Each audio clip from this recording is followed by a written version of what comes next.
करते हैं आपकी वर्कशीट नंबर 32। तो पहले आप लोग इसे अच्छे से लेबल कर लेंगे, डेट डाल देंगे, क्लास, सब्जेक्ट, अपना नाम, अपने टीचर का नाम आप लोग लिख लेंगे। तो आज हम पढ़ेंगे जंतुओं में जनन। इसी के पार्ट को आगे कंटिन्यू करते हुए देखते हैं आज हमें क्या नया सीखने को मिलेगा। तो देखिए यहाँ लिखा है आज हम जंतुओं में काल्यान्तरण के बारे में जानेंगे। तो अब काल्यान्तरण होता क्या है इसको पहले पढ़ लेते हैं। हम सभी जानते हैं कि मानव, शेर, कुत्ते जैसे सभी जीवों की संतान जन्म के समय अपने माता पिता से मिलते हैं। यानी कि जो ये अब आपने देखा, आप ऊँट हो गया, कुत्ता, शेर, इंसान और भी बहुत सारी ऐसी चीज़ें हैं जो जब अपने बच्चों को जन्म देते हैं तो उनके बच्चे एज इट इज़ उनके जैसे होते हैं। ठीक है, साइज़ में थोड़े अलग होंगे, फेस कट थोड़ा अलग होगा, लुक थोड़ा अलग होगा, लेकिन बनत जो है शरीर की वो बिल्कुल वैसी ही होगी जैसे उनके माता पिता की है। लेकिन क्या आप जानते हैं कि कुछ ऐसे जीव भी हैं जिनकी संतान जन्म के समय अपने माता पिता से नहीं मिलती। ठीक है, उनकी जो संतान है वो अपने माता पिता से नहीं मिलती। क्या आप उन जंतुओं के नाम बता सकते हैं? तो देखिए नीचे ही उन्होंने खुद ही बता दिए कि जैसे कि रेशम कृमि यानी रेशम के जो कीड़ा होता है वो, उसके जीवन चक्र के बारे में हम कक्षा 7वीं में पढ़ चुके हैं कि किस तरह से वो पहले अंडे देता है। जैसे मुर्गी है, मुर्गी अंडे देती है अगर, तो उससे जो उसका बच्चा निकलता है तो वो एज इट इज़ उसके जैसा ही होता है ना। लेकिन जो ये रेशम का कीड़ा अंडे देता है तो उससे क्या बनता है, लार्वा या इल्ली बनती है। ठीक है, फिर वो जब थोड़ा थोड़ा बड़ा होता है तो वो क्या बन जाता है, वो कैटरपिलर बनता है या फिर हम उसको प्यूपा भी बोलते हैं। ठीक है, तो जब कैटरपिलर बनता है या प्यूपा बनता है उसके बाद वो क्या बनता है, कीड़ा।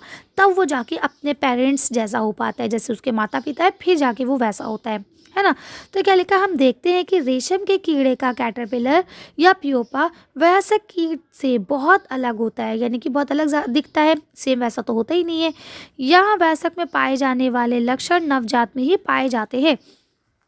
ठीक है, अब क्या लिखा, जो लक्षण बड़े उसमें होते हैं वो नवजात में नहीं पाए जाते हैं।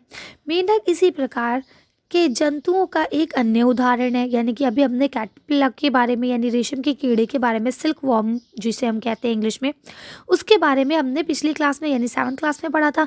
तो आज हम किसके बारे में जानेंगे, मेंढक के बारे में, जो उसी के जैसा ही दूसरा एग्जाम्पल है आपके लिए। मेंढक के जीवन चक्र में 3 अलग अलग चरण होते हैं। यानी मेंढक का जो जीवन चक्र है उसमें 3 चरण होते हैं। कौन कौन से होते हैं चलिए देख लेते हैं। तो अगर आप यहाँ देखें तो यहाँ आपको बताया जा रहा है कि सबसे पहले अंडा होता है, जो कि यहाँ आपका लिखा है कि सबसे पहले अंडा होता है। उसके बाद आरंभिक टैडपोल बनता है, उसके बाद का टैडपोल बनता है और उसके बाद आपका वयस्क यानी कि जो मेन है वो बन जाता है। तो देखिए टैडपोल या उसको इन्होंने लार्वे को यहाँ एक ही बार में नोट कर दिया है और लास्ट में उन्होंने बता दिया है कि जब आपका मेंढक रेडी हो जाता है। ठीक है, तो आप देख सकते हैं कि किस तरह से अंडे ऐसे होते हैं और किस तरह से जब टैडपोल निकलता है उसके शुरू में इस तरह से होता है और बाद में इस तरह से बन जाता है। ठीक है, तो ये सारी चीज़ें आपने देख ली। चलिए अब हम इसको पढ़ाई के ज़रिए समझते हैं क्या लिखा है इसमें। देखिए लिखा है मेंढक के अंडे से लार्वा बनता है जिसे हम टैडपोल कहते हैं। ठीक है, टैडपोल में मछली की तरह ही पूंछ और पंख होते हैं, जैसा कि अभी आप ऊपर देख के आए। वे मछली की तरह ही पानी में तैरने में सक्षम होता है। यानी जिस तरह से मछली पानी में तैरती है टैडपोल भी पानी में उसी तरह से तैरता है। उसके बाद आगे लिखा है एक वयस्क मेंढक की पूंछ और पंख गायब हो जाते हैं। यानी जब वो मेंढक फुल साइज का हो जाता है तो वो अपने माता पिता की तरह जब दिखने लगता है तो उसके पूंछ और पंख नहीं होते हैं। अब वह कूदने और तैरने की सक्षम हो जाता है, यानी कि अब वो कूद भी सकता है और तैर भी सकता है। तो आप कह सकते हैं कि लार्वे का कुछ उग्र परिवर्तनों द्वारा वयस्क जंतु में बदलने की प्रक्रिया को हम क्या कहते हैं, कालांतर कहते हैं। तो अब आपको पता चल गया कि कालांतर किसको कहा जाता है। चलिए आगे पढ़ते हैं। अब लिखा है जैसे जैसे हम बड़े होते हैं हम अपने शरीर में किस प्रकार के परिवर्तन देखते हैं। तो देखिए जब हम लोग बड़े होते हैं तो हम लोग के अंदर क्या क्या परिवर्तन आते हैं। देखिए जैसे हमारा साइज़ बड़ा हो जाता है ना, थोड़े से हम मोटे भी हो जाते हैं। ठीक ठीक है ना। तो इस तरह के जो छोटे मोटे परिवर्तन आते हैं, क्यों? क्योंकि हमारे बॉडी में और किसी भी तरह का कोई परिवर्तन नहीं आता है। थोड़ा हमारा माइंड डेवलप हो जाता है, जैसे जैसे हम बड़े होते हैं हमारा दिमाग भी बड़ों की तरह सोचने लगता है ना। तो हम जैसे बड़े हो जाते हैं हम शैतानी करना बंद कर देते हैं, क्यों? क्योंकि हमारी समझ ऊपर हो जाती है। तो इस तरह से ये आप करेंगे, ये कोई मतलब मेन क्वेश्चन नहीं है, ये सिर्फ एक एक्टिविटी आपसे पूछा गया है, सिंपल। ठीक है, उसके बाद आगे बोला है, क्या आपको लगता है कि हमारे शरीर भी कार्यान्वयन करता है? तो इसका आंसर है नहीं।